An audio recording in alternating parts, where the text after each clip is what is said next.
willing to hear me what your biggest problem is. You think you shouldn't have them. Problems are what make us grow. Problems are what sculpt our soul. Problems are what make us become more. If we can realize that life is always happening for us, not to us, game over. All the pain and suffering disappears. Your problem is your gift. People want to find an ending. There isn't an ending. You're never going to be truly happy. You're never going to be truly sad if you just continue. That's just life. You get a journey, you get one ride at this thing, and then when it's over, it's over. Because the moment you think you have security, the moment you get complacent is the moment you die. I think it's important people write down their goals, because otherwise they'll just find themselves in the rat race, continuing. Now, to achieve success in every area of your life, you have to develop the habits of highly successful and hardworking people. Successful people understand that they must work in a straight line to get from where they are to where they want to go without diversion or distraction. If you want to accomplish your goals, you must be sure that everything you do is taking you in that direction, and then develop good habits to get you there.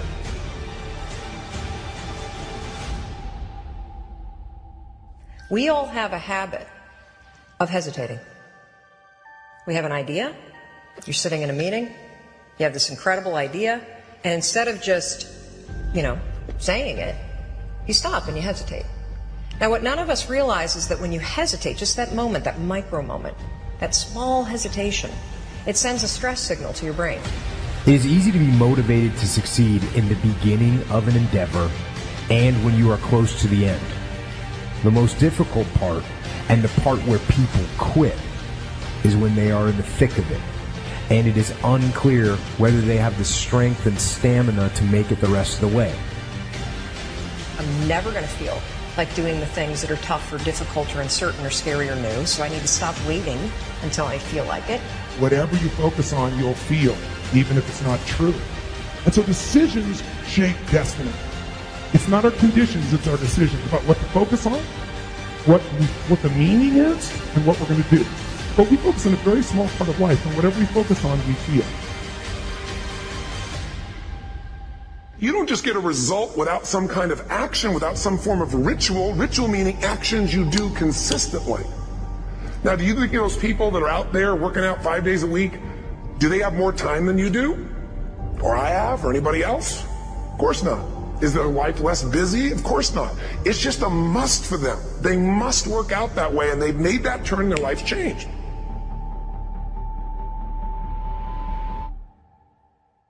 They take these huge challenges you got, break them down into little bite-sized steps. Little things you do each day that after you do them, you get so much momentum that it's easy to succeed. You're not overwhelmed.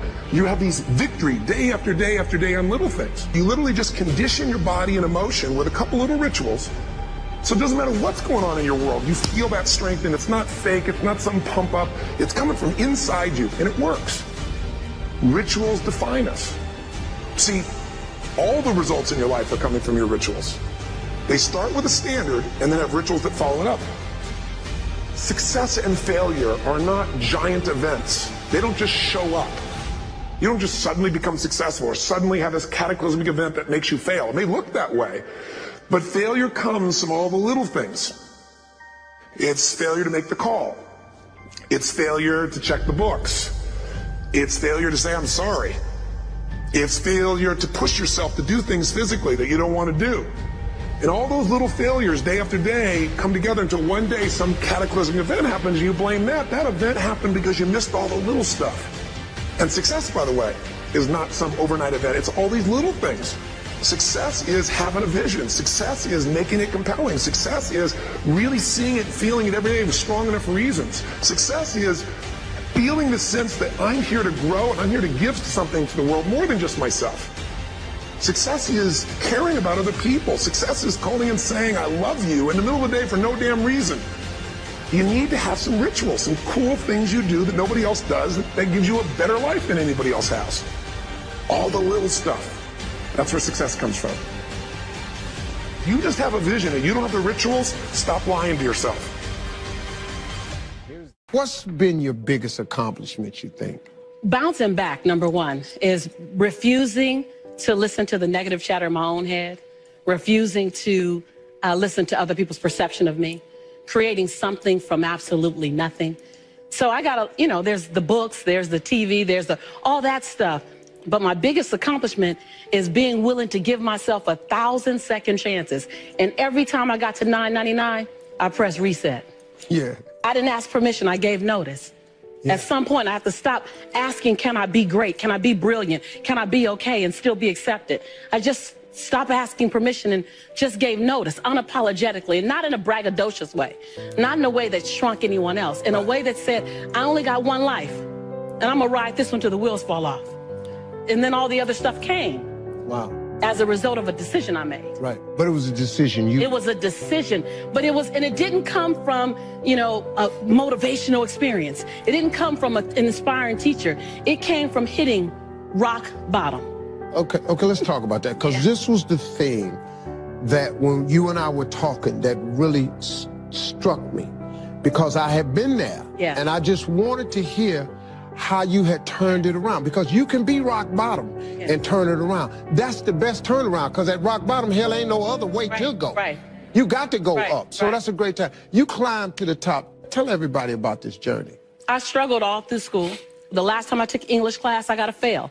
And my English teacher said I was the weakest writer she ever met in her entire life. The last time I took a speech class, same year, I got a D- in speech, and my speech teacher said, Lisa, quote unquote, I recommend you never speak in public, that you get a desk job. So that was the beginning of my life. That was my 19-year-old experience. And then I go on and I'm trying to figure it out. I was obedient. I went and got a job in accounting. I was in the collection department for 7 years. Y'all don't know I'm dangerous to accounting. I'm just dangerous. And I'm in collections, and you know, you should never put a broke person in collections. Never, because everybody's reasons sound good to me. I might sound funny, but it was real. Not only did I say, girl, don't you worry about paying that, I'm gonna take your name off the list. Somebody went to jail because I was in collections. I got fired from 5 different jobs. Yeah. And then I got pregnant with my son unexpectedly. And then at 8 months, my son's father went to prison. I had to get on government's assistance to have my baby. I was on WIC, Women, Infant, and Children, to feed my child. And when my son was 8 months old, I went to the ATM to get $20 out the bank because I didn't have any Pampers for him. And in order to get $20 out, you got that $20 in. I had $11.42. And I still can't tell the story without getting emotional because it's my story. Mm-hmm. For 2 days, I had to wrap my son in a towel. But something happened, Steve, in those 2 days. I was at rock bottom. I was broke, and I was broken. Inglewood, California. My son laying on his back at 8 months. I have a towel over him, and I have my hand on his stomach saying, don't you worry, Jelani. Mommy will never be this broke again. And I made a decision. I was bankrupt. And every stinking thinking I had, I was bankrupt in trying to protect my pride. I was bankrupt in trying to be all that in a bag of chips and a bowl of grits falsified. I was bankrupt in trying to not ask anyone for help. I was bankrupt in everything that was holding me and keeping me where I was. I've always talked a good game, but I wasn't doing anything with my gift. And all that thing about potential, I was tired of having potential. I wanted to have my now. And I looked at that baby at 8 months and I said, I want to transform your life. Because you didn't ask to come into this chaos. As an African-American male child in South Central Los Angeles, with a single mother whose father's in prison, he had a 66% chance of going to prison himself. Not on my watch. Not on my watch. So if I have to be willing to drastically transform myself so that I can become the woman that I know I can be. Right. And that's what I began to do. I was radical. What did you do, Lisa? What did you do to change your life? First, I realized I couldn't grow with people who were struggling like me. That whole, I don't want to leave nobody behind. No, I don't want to stay with y'all. Right. You don't even want to be here. Yeah. Like, I don't want to be the queen of this block. Yeah. And I became okay with the fact that It doesn't make me any less committed to my community, committed to my culture, committed to my family. The best thing I can do for you is not stay here with you. That's right. When I got that, I went to places I'd never seen before. I went to conferences where people were talking about money, talking about prosperity, talking about, it was like, no habla español. What y'all talking about? ROIs and PPMs and term agreements and capital fundraising and bottom lines and what is it? I'm going to stay until I learn what you're talking about. I went to the same conference 42 times. And there I raised $532,000 in capital for my company, Start My Dream. And my dream was to transform teen lives. I want to teach teens how to fall madly in love with themselves and how to make integrity-based decisions. And I got it funded, and I started working. And that was the beginning of me rescuing myself. I realized that I am my rescue. No one else is my rescue. Anybody can dream it, but you'll never see it until you're willing to be committed to it. I was telling somebody the other day, when I didn't have anything, church didn't have any members, I'd get off work, working at Carbide, and drive up the roads and work on the church till I had to turn around and go back to work. We worked when we didn't have food. We worked when we didn't have lights. I was putting my whole check in the offering, all of it, trying to keep it going. When I finally got some staff, I went on the road preaching. And whatever I made on the road preaching, I brought it home to make the payroll of the staff. And sometimes I got them paid and couldn't pay me. Commitments. Looked like a fool. Didn't have any clothes.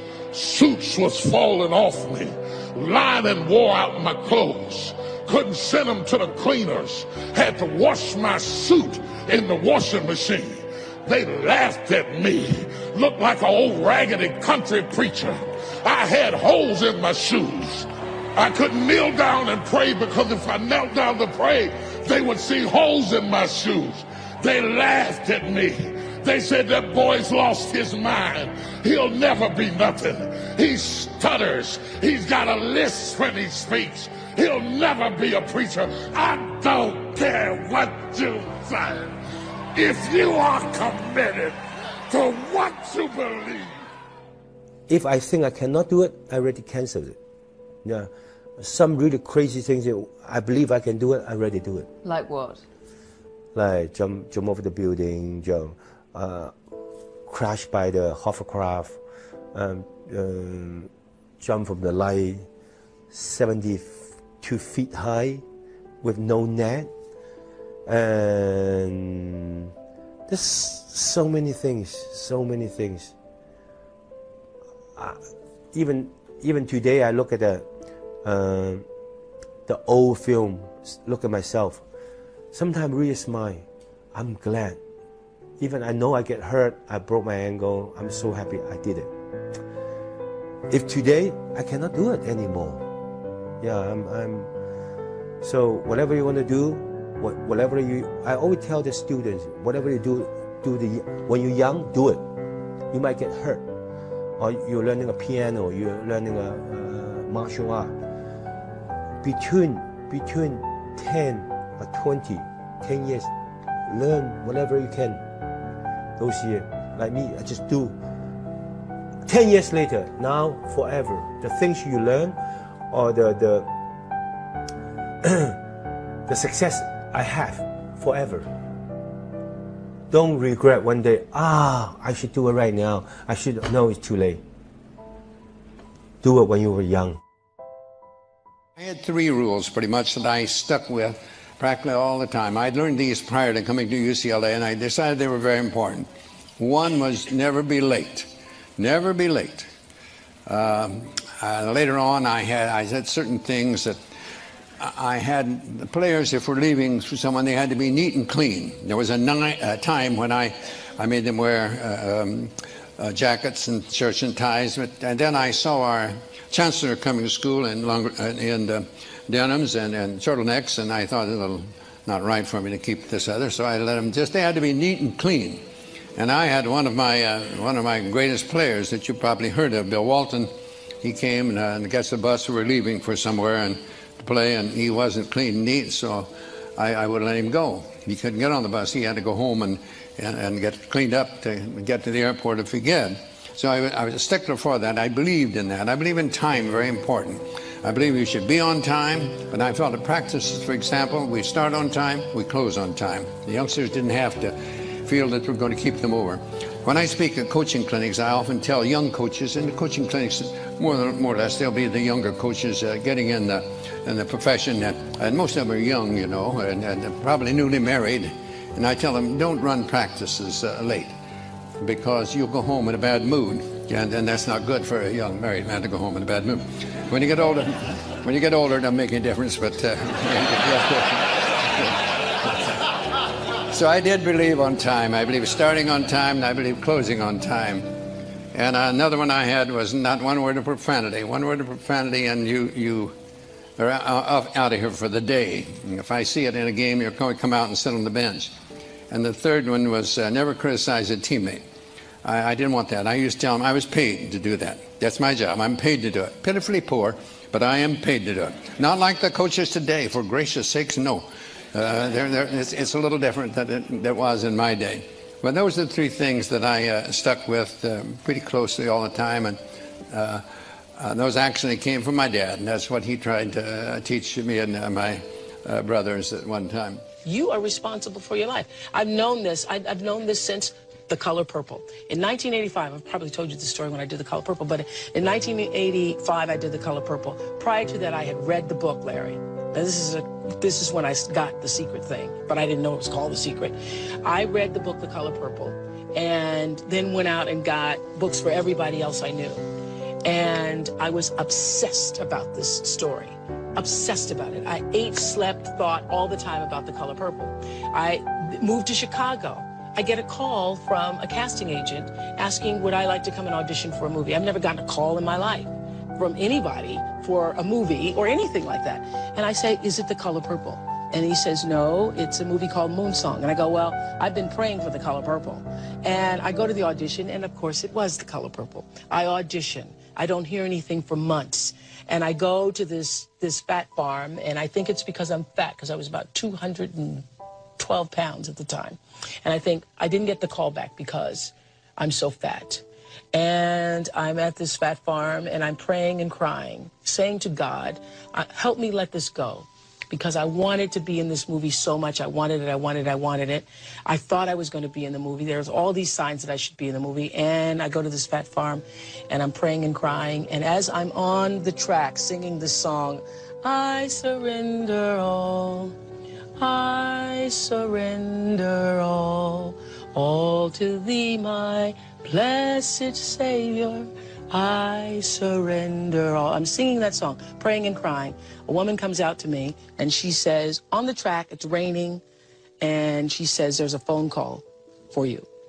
And the phone call was Steven Spielberg saying, I want to see you in my office in California tomorrow. Now, what I learned from that, that moment absolutely changed my life forever, because I had drawn The Color Purple into my life. I didn't know Steven Spielberg. I didn't know Quincy Jones, who saw me in Chicago. In 1984, he was there for a lawsuit that was being filed against Michael Jackson because he'd been working on his Thriller album. And he saw me on AM Chicago and said, that's Sophia. Now, I didn't know him. I didn't know anybody that had anything to do with that. But I knew that I had drawn that into my life, and it changed the way I thought about my life forever. Dear son-in-law, Miss Seeley, you keep on advising him like you do.